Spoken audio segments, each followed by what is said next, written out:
다니엘서 3장 15절에서 18절까지의 말씀이 되겠습니다.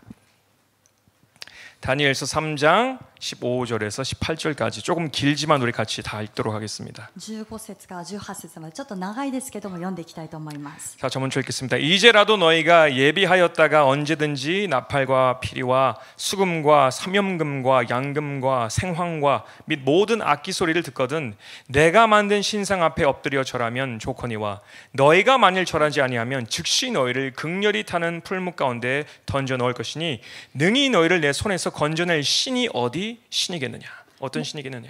もしあなた方が角笛、二管の笛、盾琴、三角琴、ハープ、風笛および諸々の楽器の音を聞くときにひれ伏して私が作った像を拝むならそれでよし。しかしもし拝まないならあなた方は直ちに火の燃える炉の中に投げ込まれる。どの神が私の手からあなた方を救い出せよう。 16절 사드락과 메삭과 아벳느고가 왕에게 대답하여 가로되 느부갓네살이여 우리가 이 일에 대하여 왕에게 대답할 필요가 없나이다. シャデラク、メシャク、アベデネゴはネブガデネザル王に言った。私たちはこのことについてあなたにお答えする必要はありません。 만일 그럴 것이면 왕이여 우리가 섬기는 우리 하나님이 우리를 극렬히 타는 풀무 가운데서 능히 건져내시겠고 왕의 손에서도 건져내시리이다. もしそうなれば私たちの仕える神は火の燃える炉から私たちを救い出すことができます。王よ、神は私たちをあなたの手から救い出します。 18절 말씀이 너무 중요해요. 18節がとても重要です。 그리 아니하실지라도 왕이여 우리가 왕의 신들을 섬기지도 아니하고 왕이 세우신 근심상에도 절하지 아니할 줄을 아옵소서. しかしもしそうでなくても王よご承知ください。私たちはあなたの神々に仕えずあなたが建てた金の像を拝むこともしません。 아멘. 아멘. 오늘 이 시간을 통해서 우리에게 되새기고자 하는 문장은 이것이에요. 今晩ですね、この時間を通して私たちが悟らなくてはならないという部分があります。 내 삶의 위대한 기적을 보기 위해서는 반드시 위대한 믿음이 필요하다라는 사실이에요. 私の人生の中で偉大な奇跡が見たいと思う人は必ず偉大な信仰を持たなくてはなりません。 이런 세 친구와 같은 믿음의 소유자가 되어야 된다라는 거. この3人の友達のようなそのような信仰を所有しているものにならなくてはなりません。 많은 것을 담기 위해서는 큰 그릇이 필요합니다. 多くのものを入れるためには大きな器が必要です。 강한 힘을 발휘하기 위해서는 그 강함을 뒷받쳐줄 단단함이 필요합니다. そして力強さ、その力を発揮するためにはこの力をですね発揮できるようなその強さがまた必要になってきます。 그래서 딱딱해야 돼요. だから硬くなくてはなりません。 또 빠름을 발휘하기 위해서는 그 빠른 속도의 공기에 저항 없이 이렇게 피할 수 있도록 공기 역학이 필요합니다. そしてまた速さをこの発揮するためには空気の抵抗を受けないようにそういう作りにならなくてはならないんです。 그래서 신칸센이나 비행기를 보면은 날렵하게 생겼죠. 그래서- 공기 그 역학을 하기 위해서. 新幹線とか飛行機の形を見るとそう空気抵抗できるようなそういう形として作られています。 마찬가지로 우리는 기적에 논할 때 하나를 알지만 또 하나를 모를 때가 있는 것 같아요. また同じように私たちは奇跡について語るときに奇跡だけを見るんですけどももう一つの重要なところを見落としがちなんですね。 우리가 하나님에 대해서는 다 위대하심을 인정해요. 또 알고 있어요. 私たちはみんな神様は偉大な方だということは知っているしまた認めています。 근데 우리가 쉽게 잊어버리는 것은 하나님의 위대하심을 나타내기 위해서는 그 사람을 통해서 역사하시는데 で私たちが簡単に忘れてしまうのが神様の偉大さを表すためには神様は人を通してこれを表すんですけれども 그 사람이 어떤 사람들이어야 되는가? 하나님의 위대하심을 나타낼 수 있는 위대한 믿음의 사람들이어야 돼요. その人はどういう人であるべきか神様の偉大さを表すことができる偉大な信仰の持ち主にならなくてはなりません。 아멘. アメン。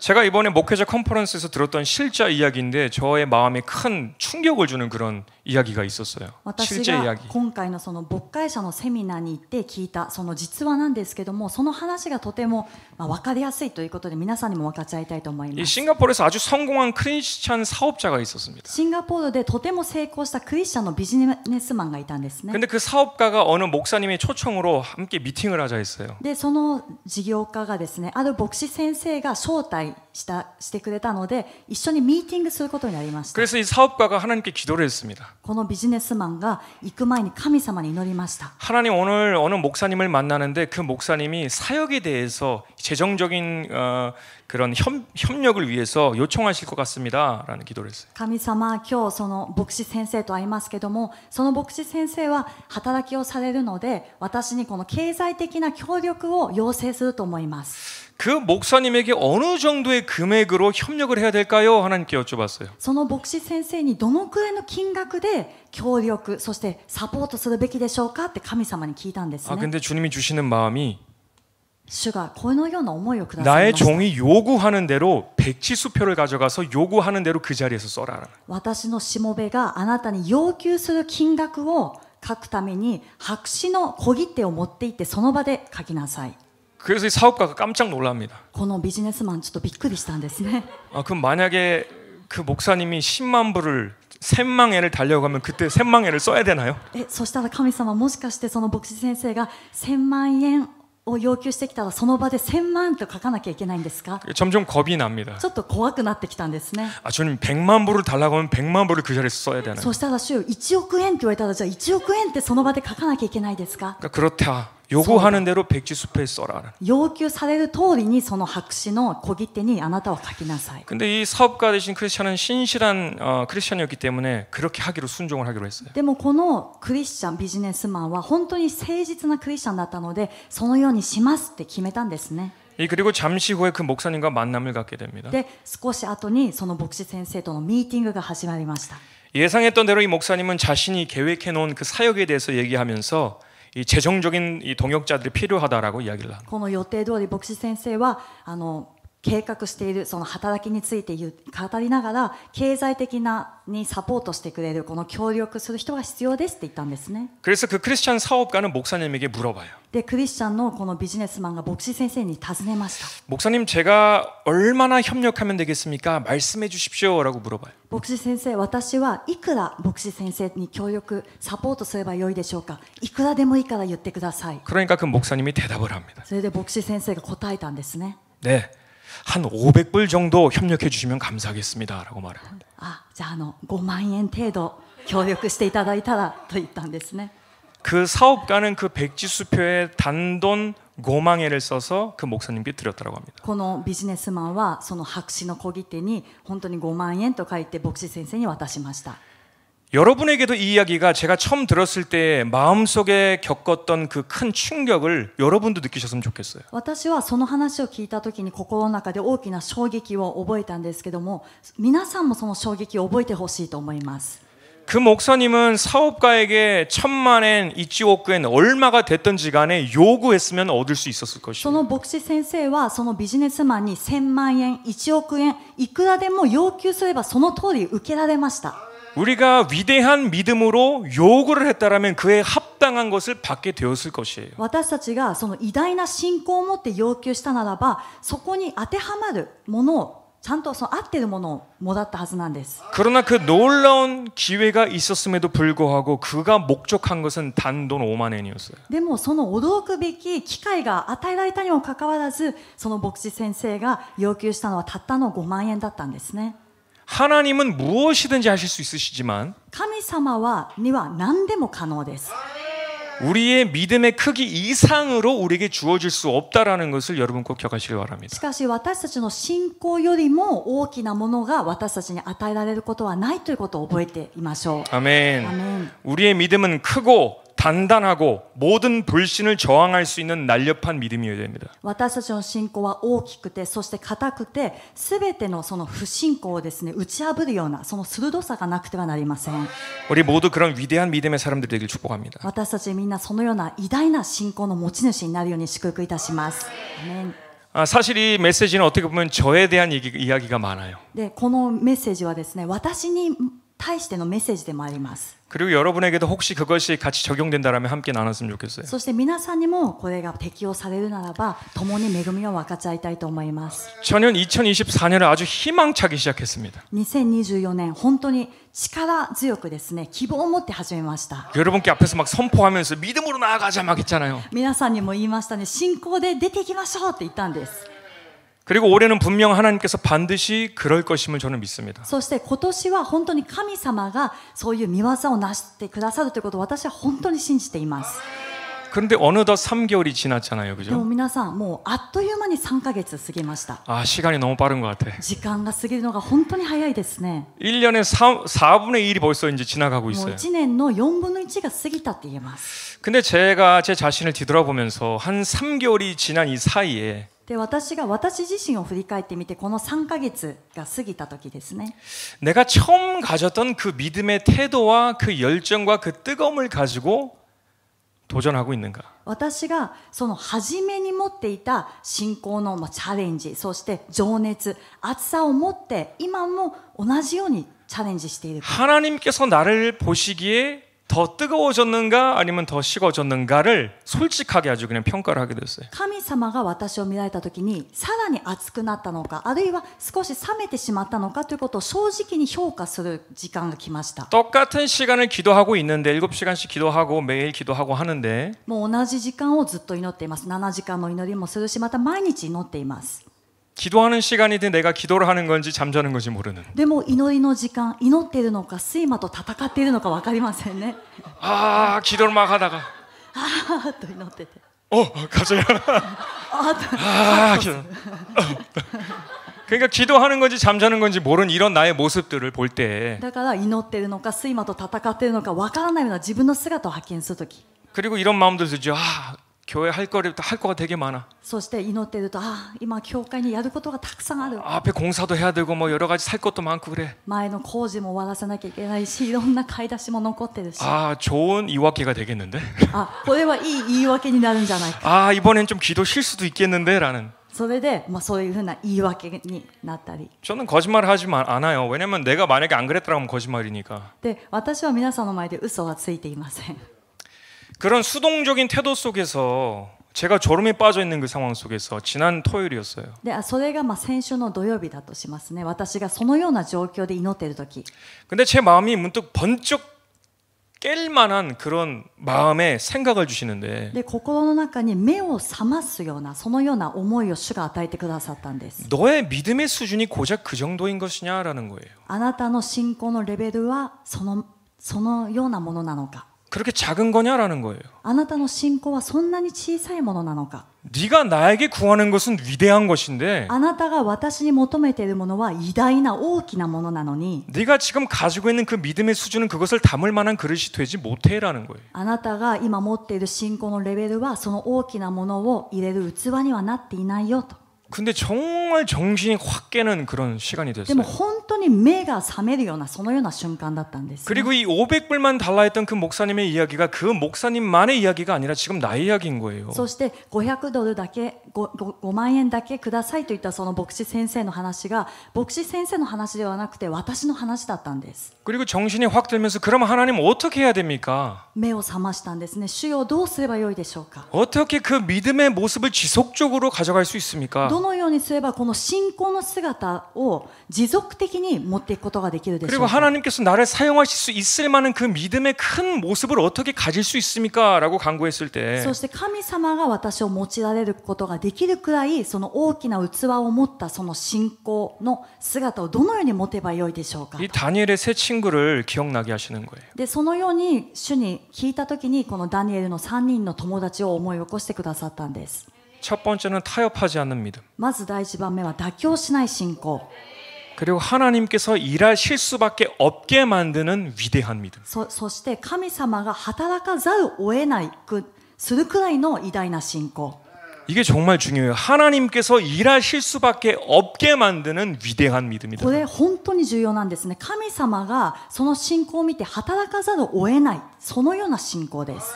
먼저 우리가 타협하지 않는 믿음에 대해서 좀 나누길 바래요. まずは妥協しない信仰について話したいと思います。 이 세 친구는 바벨론에 포로로 되어 가서 이제는 포로의 삶을 살고 있습니다. この3人の友達は 선택이 없어요. バビロンに捕虜として行ったので捕虜としての生活をしているんですね。選択がありません。 그리고 여러분 아시는 것처럼 느부갓네살 왕이 법을 만들어요. 금신상에 절하지 않으면 죽는 거예요. 사형이에요. で皆さん知っているようにネブカデネザル王が法律を作るんですけども、金の像を拝まなければみんな死刑なんです。 그리고 자유인이 됐든 포로가 됐든 높은 사람이 됐든 낮은 사람이 됐든 누군가에 다 이 음악이 울리면 금신살에 절해야 되는 거예요. そしてそれはもう自由人であっても捕虜の奴隷であっても高い位の人でも低い人でも誰でもこの音楽が鳴ったら金の像を拝まなくてはならないという法律でした。 근데 이 친구들은 절하지 않았죠. 여러분 아시는 でも 것처럼. 皆さん知っているようにこの3人の友達は拝まなかったんです。 이거는 우리의 그리스도인의 기본적인 믿음의 삶에 방영하는 바가 큽니다. これは私たちクリスチャンの基本的な信仰の生き方を見せています。 왜냐하면 그 세 친구의 삶이 오늘 나의 삶이 될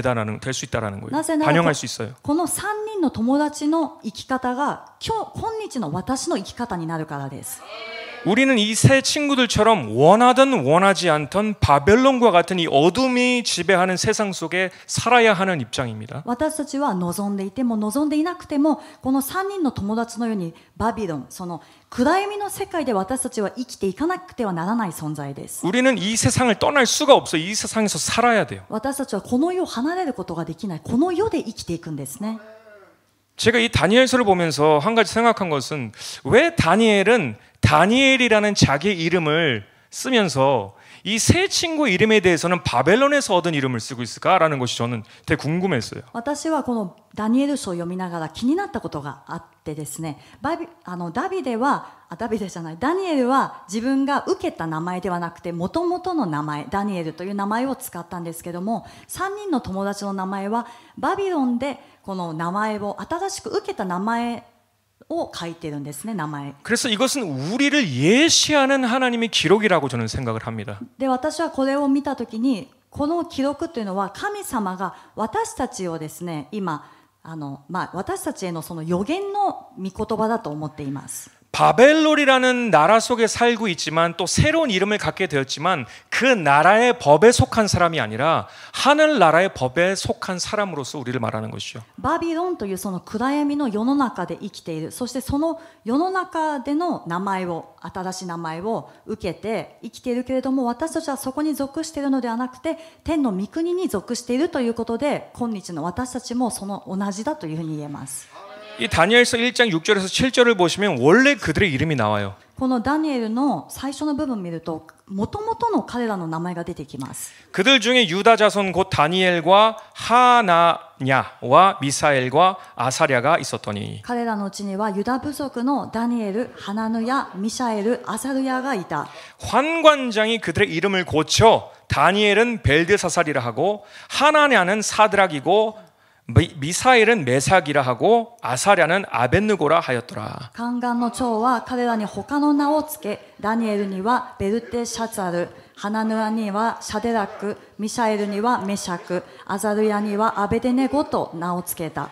거의 처음 듣는 이야기처럼 되게 생소한 이름들이죠. 本当に皆さん多分今までこの3人の友達の名前知らなかった方もいらっしゃると思います。 사드락과 메삭과 아벳느고는 너무 잘 아는데 이 원래 이름은 우린 잘 모르는 거예요. 皆さんシャデラク、メシャク、アベデネゴということで分かっているので、元々の名前あったんだという方もいらっしゃると思いま 그래서 す。 참 고민을 해봤어요. 왜 다니엘은 자기 이름은 다니엘이라 쓰고 그 친구들의 이름은 바벨론의 이름을 썼을까? で私はちょっと気になったんですね。ダニエルはなぜ自分のその改名された名前を使わずにダニエルと使って友達の名前はそこで与えられた名前にしたのか。 근데 전체적으로 생각해보니까 이유를 알겠는 게 뭐냐면 다니엘은 기록을 써서 자기의 기록이 성경에 올려지게 되어 있잖아요. 그렇죠?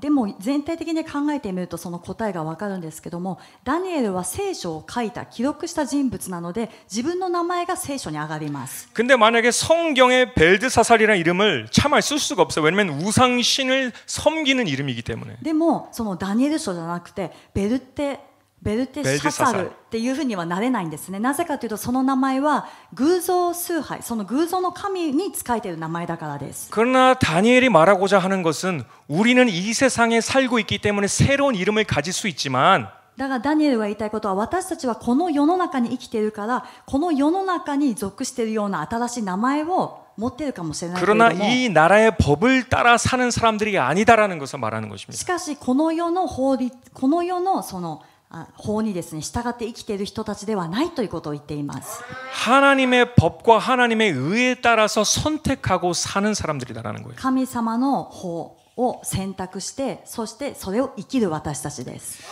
이 동양권 문화에 사는 사람들은 장명소라는 곳으로 많이 가죠. 이름을 지키기 위해서. そのアジア圏ではですねその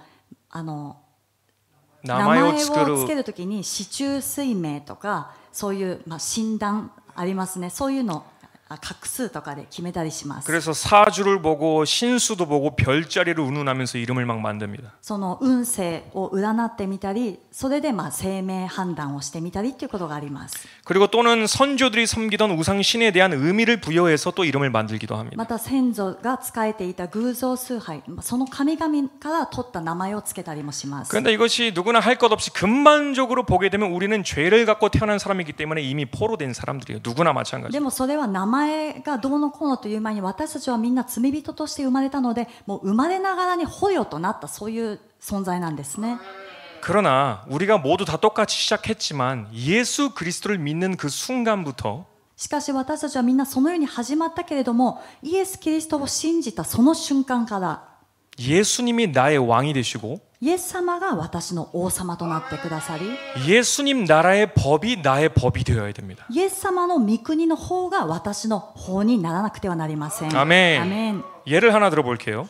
例えをしますね。 앞으로 이 세상에서 모든 종교가 통합하여서 평화를 이루어가자라고 얘기를 한다 해도 例えばこれからこの世界が全ての宗教を統一して平和を作り上げていきましょうというふうに言っても、 그리고 누가 들어도 정말 좋은 것처럼 들려지는 그 의견이라 할지라도 そして誰が聞いてもその意見素晴らしいねって言われるような意見だとしても、 우리는 왜 타협을 할 수 없습니까? 私たちはなぜ妥協してはならないんでしょうか。 우리는 이 세상의 나라의 법에 살아가는 자들이 아니기 때문이에요. なぜなら私たちはこの世のその流れていく法に従って生きる人ではないからです。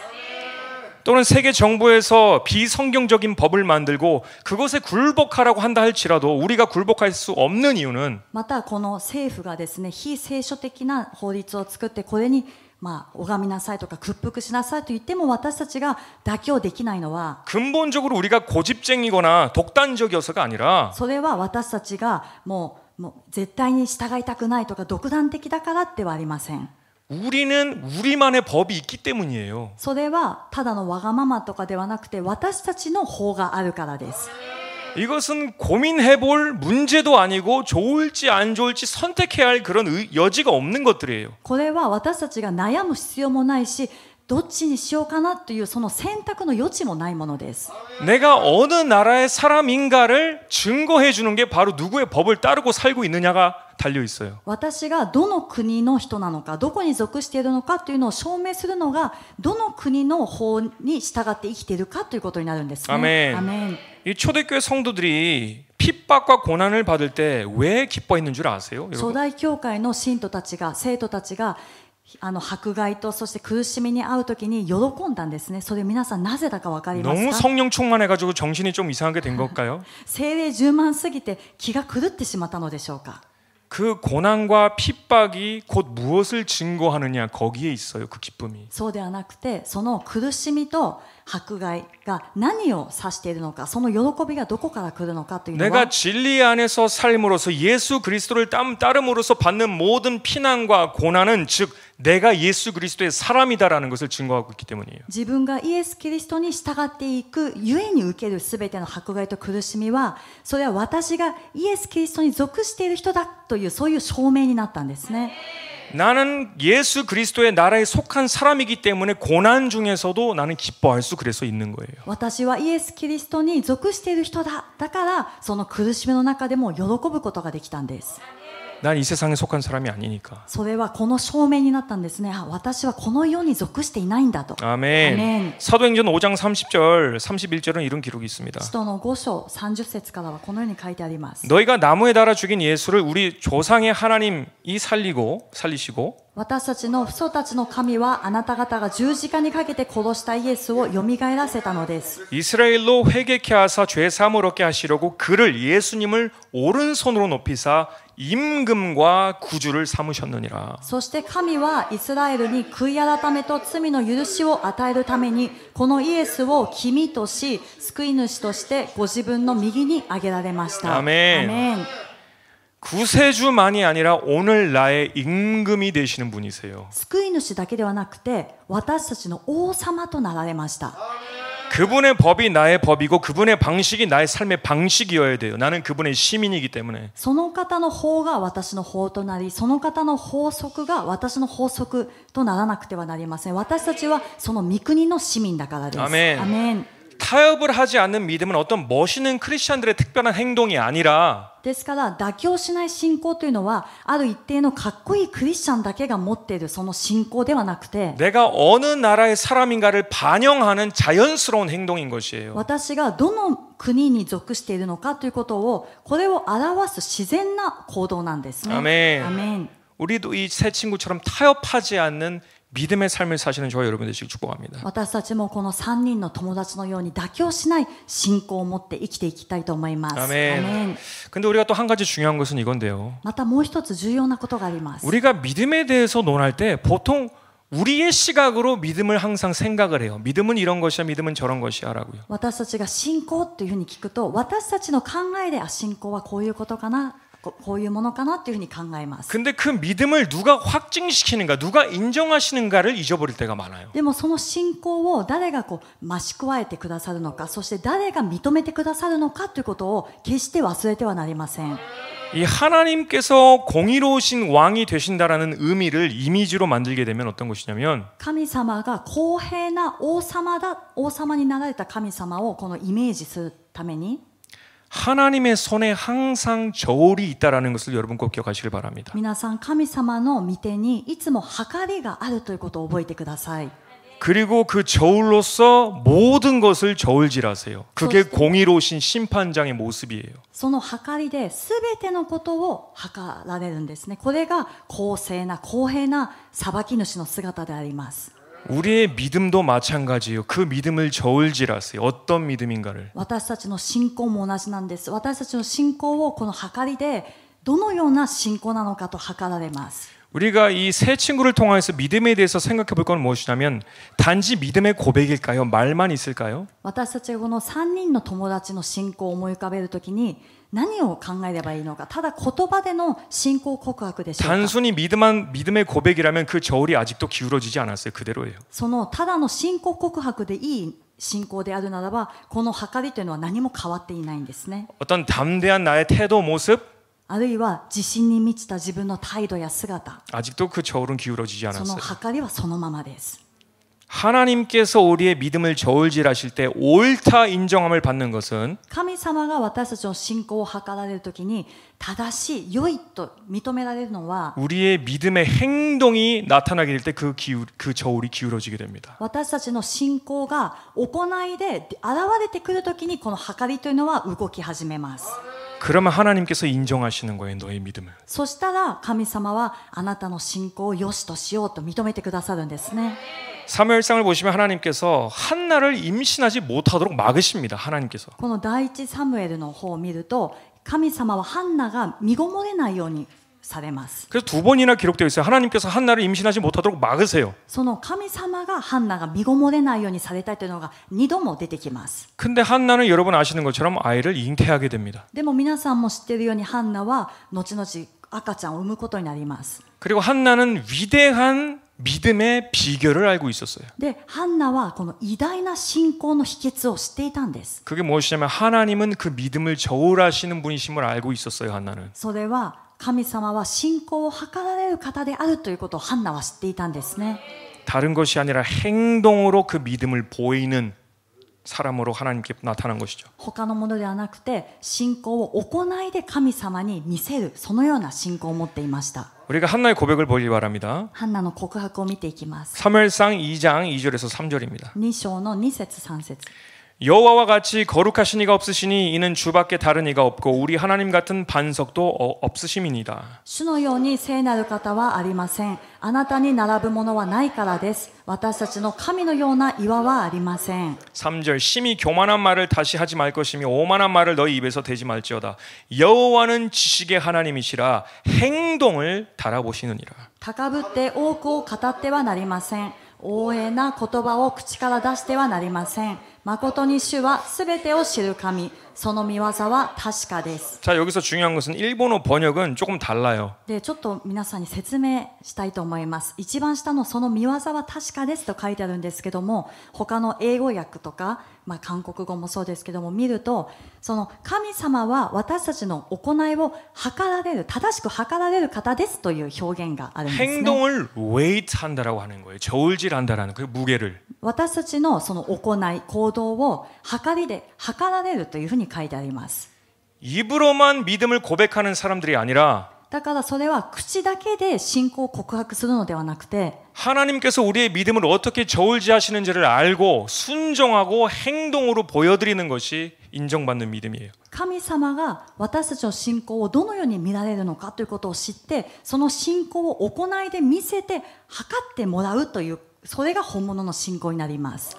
그러니까 한나는 터무니없는 엘리 제사장의 태도와 말투도 변함없이 믿음의 행동을 엘리 제사장을 위해서가 아니라 하나님 앞에 보여드리는 거예요. 행동으로. ですからハンナはそのエリ祭司にですね、何を言われてもエリ大祭司を見ることなく神様に向かってこの信仰の行いを示しました。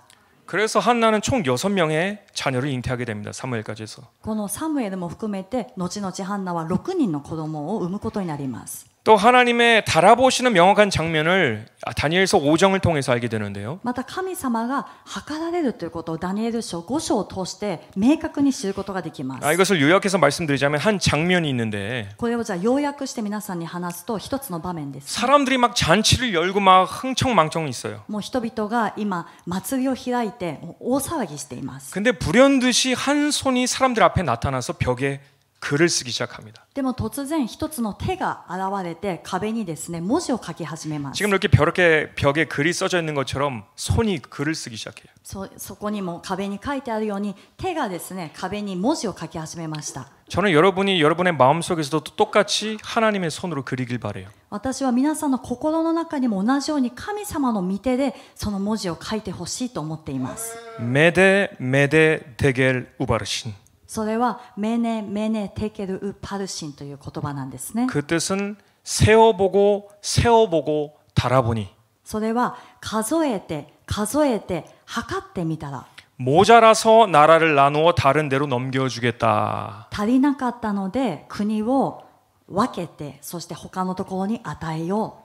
이 기록은 우리 모든 크리스찬들이 마음 깊이 새겨야 할 내용인 것 같아요. 하나님은 여러분의 믿음을 달아보고 계시는 거예요. この御言葉というのは私たちクリスチャンすべてのクリスチャンが心に留めなくてはならない御言葉だと思うんですね。神様は皆さんの信仰を測っておられます。 메데 데겔 세어보고 달아보니 それはメネテケル数えて測ってみたと。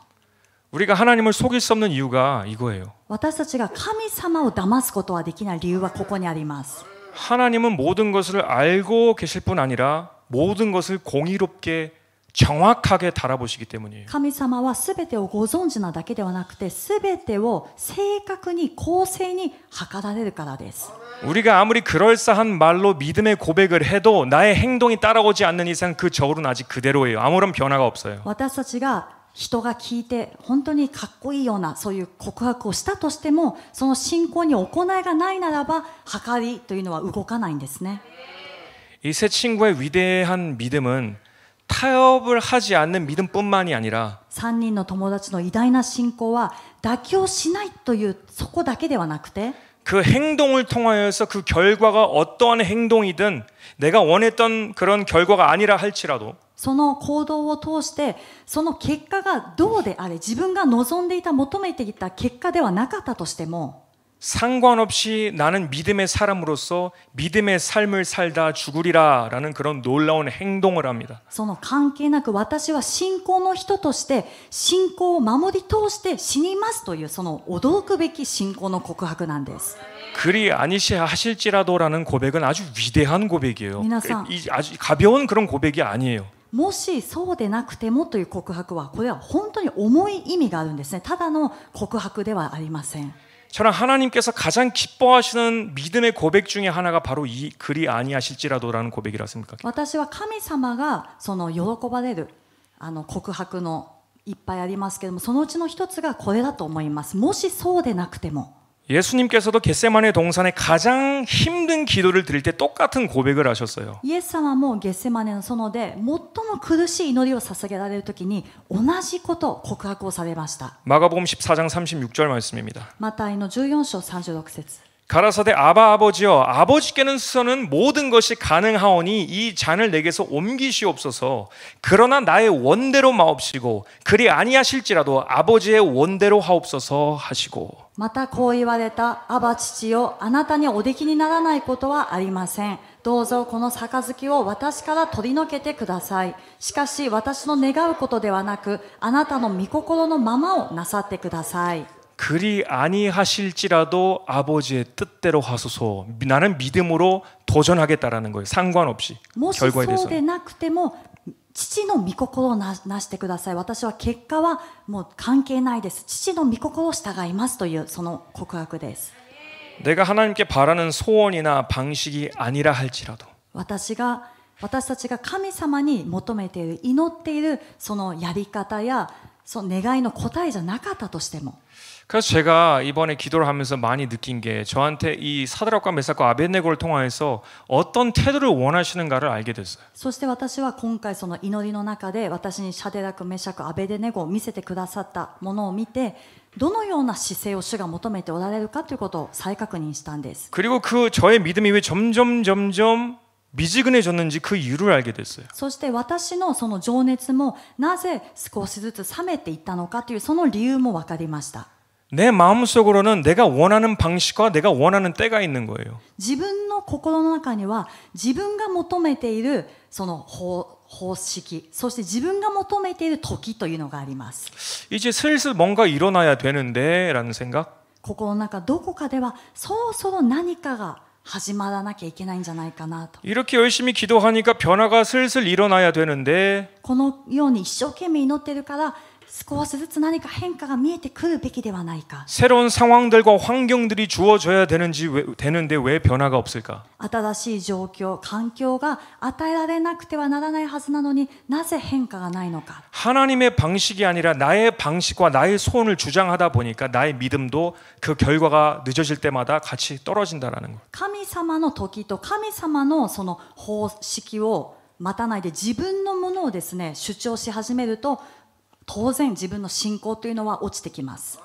그래서 저는 이제 기도를 바꿨어요. 기도 제목을 바꿨어요. ですからもう私は祈りの課題自体変えました。 물론 올해에 하나님께서 하실 것이다라는 것에 대해서는 확신을 합니다. もちろん今年神様の御業が成し遂げられるということに関しては確信を持っています。 근데 이제는 이렇게 기도하기로 했어요. でも今は祈りをこのように祈っています。 나는 2024년을 오직 믿음과 도전으로 또 기도로 달려가겠습니다. 私は2024年ただ信仰のチャレンジとそしてこの祈りで走っていきますと。 아무런 일이 일어나지 않아도 아무런 변화가 일어나지 않아도 나는 믿음의 그 길을 혼자라도 달려가겠습니다. 何も起きなかったとしてもどんな変化がなかったとしても私はただこの信仰の道を歩み続けます。 2024년 12월 마지막 날이 됐다 할지라도 나는 그때에도 믿음으로 달려가겠습니다 라는 고백을 했어요. 2024年12月の最後の日が来たとしても私はその時も信仰で走っていきますというふうに祈っています。 그런 고백을 하니까 내 안에 있는 불이 다시 한번 후 하고 올라오는 거예요. そのような信仰の祈りそして告白をすると私の中にあったその火がですね再び燃え始めました。 그리 아니하실지라도 나의 방식이 아니라 할지라도 나는 나의 길을 가겠습니다라는. そうでなくてももしそうでなくても私の方式そのやり方じゃなかったとしても私はその道を行きますという告白です。 히브리서 11장 6절을 보시면 우리에게 하시는 말씀이 있어요. 히브리서 11장 6절. ヘブルの11章の6節 믿음이 없이는 기쁘시게 못하나니 하나님께 나아가는 자는 반드시 그가 계신 것과 또한 그가 자기를 찾는 자들에게 상 주시는 이심을 믿어야 할지니라. 信仰がなくては神に喜ばれることはできません。神に近づく者は神がおられることと神を求める者には報いてくださる方であることを信じなければならないのです。 아멘. アメン。 여기 초점은요, 믿음으로 나아가는 자들이에요. ここに焦点と置く人はその信仰で前に進んでいく人なんですね。 한번 도전해봤다가 스톱하는 사람들이 아니라 매일과 같이 하나님께 나아가는 자들이에요. 一度やってみたでも何もないからもうやめようというそういう人ではなくて毎日毎日主に近づいていく人のことを言っています。 그러면 하나님이 반드시 여러분이 믿음으로 달려가는 만큼 여러분을 통하여서 역사하실 것입니다. そしたら神様は必ず皆さんが信仰で走っていたそのレベルに応じて皆さんにその報いとそして働きをしてくださいます。 나는 늘 믿음의 똑같은 영역에 있었으면서 하나님께서 더 위대한 일을 하실 것이라는 생각을 하면 안 돼요, 여러분. 自分はいつ 착각이에요, 그건. も信仰のその殻に閉じこもって出ようとしないのに神様はもっと偉大なことをしてくださいというのはそれは勘違いなんですね。そういう願いは持ってもいけません。 더 어려우면 어려울수록 더 아무 일도 일어나지 않으면 안 일어날수록 더 믿음으로 도전을 하고 두드리셔야 돼요. 苦しければ苦しいほど何も見えなければ見えないほどもっと信仰で叩いてそしてチャレンジしなくてはなりません。 그리 아니하실지라도 끝까지 믿음으로 나는 그 길을 가겠다라는 고백으로 승리하시는 저 여러분 되시길 예수 그리스도로 축복합니다. もしそうでなくても私は最後まで信仰の道を歩み続けますという告白をして必ず勝利する皆さんと私になるように主の皆で祝福いたします。 아멘. アメン。 그리 아니하실지라도라는 말은 하나님께서 안 하신다라는 말이 아니에요. このもしそうでなくてもという言葉は神様はそうされないという方ではありません。 우리는 믿음으로 그 길을 달려가게 되면 반드시 하나님은 응답하시게 되어 있어요. 그것이 하나님의 약속이기 때문에. 私たちが信仰を持ってその道を歩み続けるならば神様は必ず成し遂げてくださるんですね。それが神様ですから。 아멘. 우리 모두 믿음으로 도전하시길 바랍니다. 皆さん信仰でチャレンジしていきましょう。 우리 같이 기도하시겠습니다. お祈りします。